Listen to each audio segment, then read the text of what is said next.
Ya, halo semuanya, kembali lagi dengan saya, Rowi Sidik tentunya. Kali ini kita akan membahas kembali mengenai saham yang sedang IPO. Kali ini ada PT Winner Nusantara. Di sini kodenya Winner, WINR ya, WINR. Untuk kegiatan usaha utamanya, PT Winner bergerak dalam bidang properti dan real estate ya. Itu baik secara langsung maupun tidak langsung melalui entitas perusahaan anak gitu ya.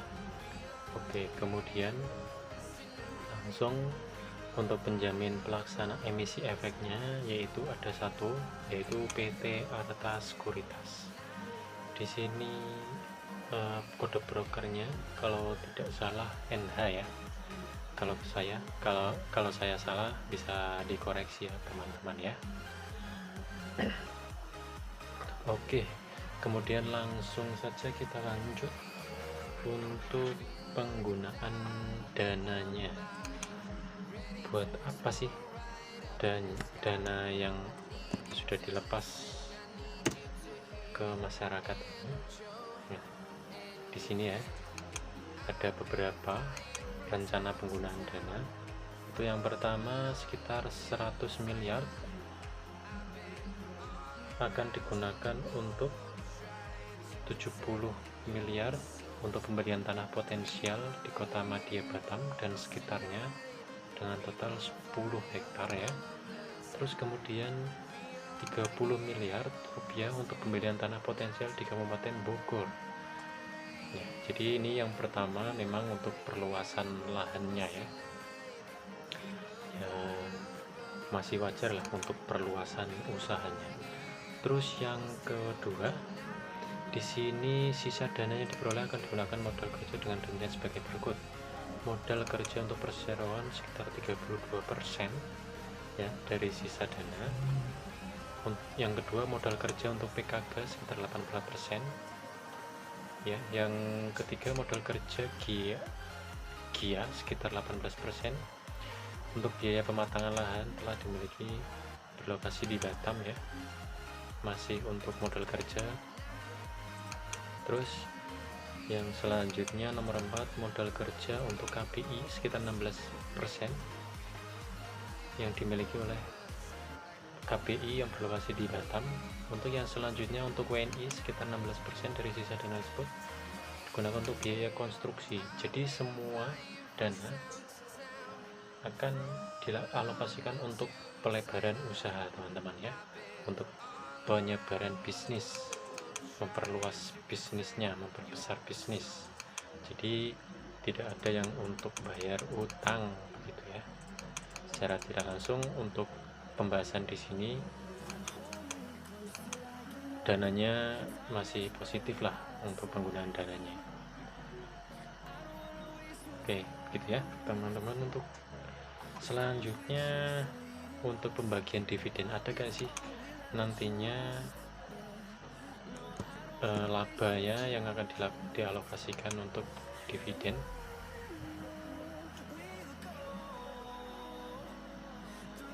Sorry.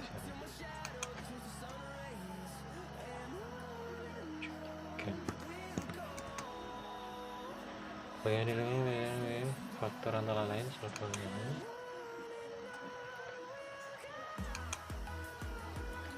Oh, di sini teman-teman ya bisa dilihat perseroan tidak dapat memberikan jaminan bahwa perseroan akan dapat membagikan dividen. Jadi ini beda dengan saham-saham IPO yang kemarin kita bahas ya. Saham yang kemarin kita bahas itu ada sekitar 10%, 15%, bahkan ada 40% sebanyak-banyaknya yang akan dibagikan sebagai dividen kepada para investor. Nah, untuk winner sendiri ini tidak dapat memberikan jaminan ya. Jadi masih 50% begitu.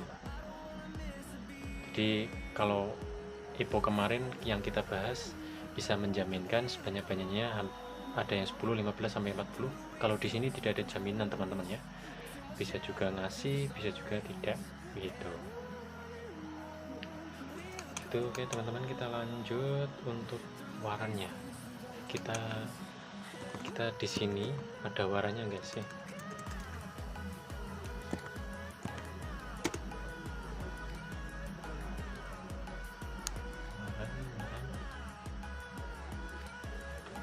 Waran ya, kita coba cari warannya.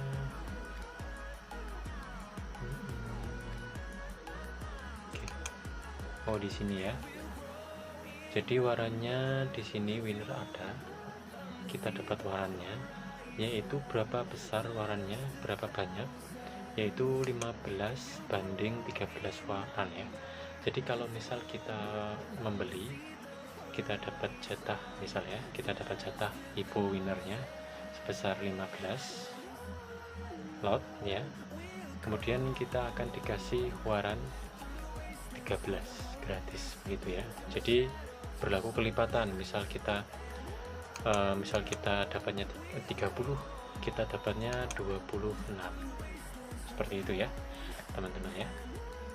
Oke, kita lanjut saja, kita cepat saja teman-teman ya, karena barusan selesai kerja, jadi suaranya agak serak, itu capek ya.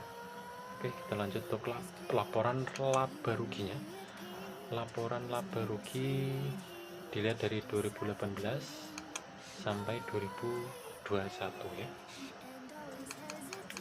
Kita lihat untuk 2018 sendiri masih rugi ya, merugi.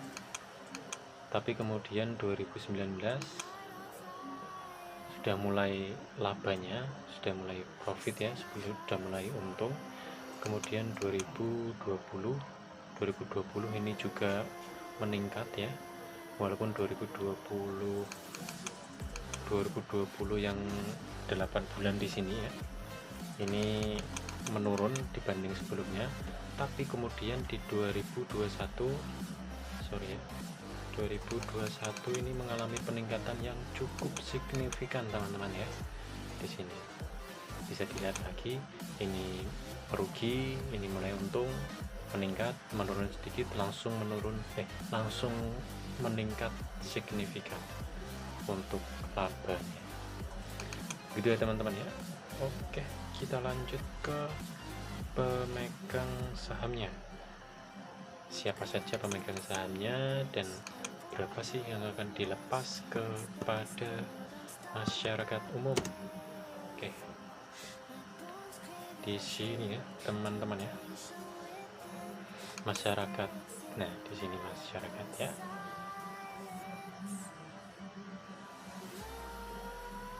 Nah, setelah penawaran dan setelah penawaran saham dan setelah pelaksanaan waran, di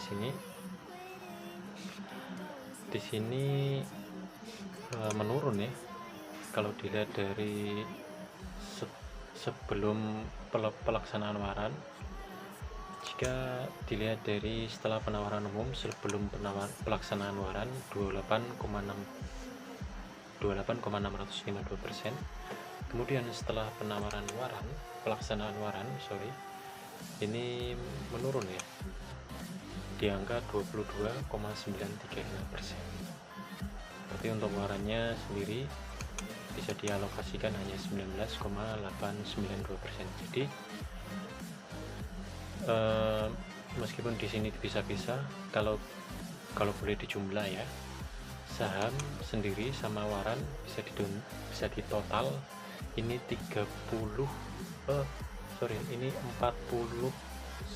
ya, hampir 42% begitu ya. 22 ditambah 19 ya, hampir 42an lah begitu kalau di total itu teman-teman. Untuk gambar produknya sih, kalau properti dan real estate sih ya seperti itu ya, kita sudah tahu ya, properti dan real estate ya, itu untuk laba rugi tadi sudah. Oke, begitu saja teman-teman. Di video kali ini selesai membahas PT Winner Nusantara yang akan dilepas sahamnya di Bursa Efek Indonesia, yang akan dikasih harga yaitu 100 hingga 140 rupiah ya, tergantung nanti berapa.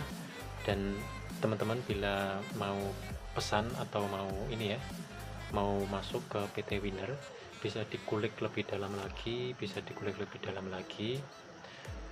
Video yang saya bahas tadi cuman sebagian mudahnya saja, tapi kalau untuk saham sendiri lebih kompleks ya, maksudnya banyak sekali yang harus di kulik gitu, yang harus dipelajari gitu, agar kita tahu masa depan saham IPO-nya ini akan bagaimana nantinya. Begitu ya teman-teman. Ya teman-teman, terima kasih yang sudah menonton. Yang belum subscribe silahkan subscribe dan like, dan jika ini bermanfaat bisa di share ke teman-teman semua ya. Begitu saja, terima kasih yang sudah menonton, sampai jumpa di video selanjutnya.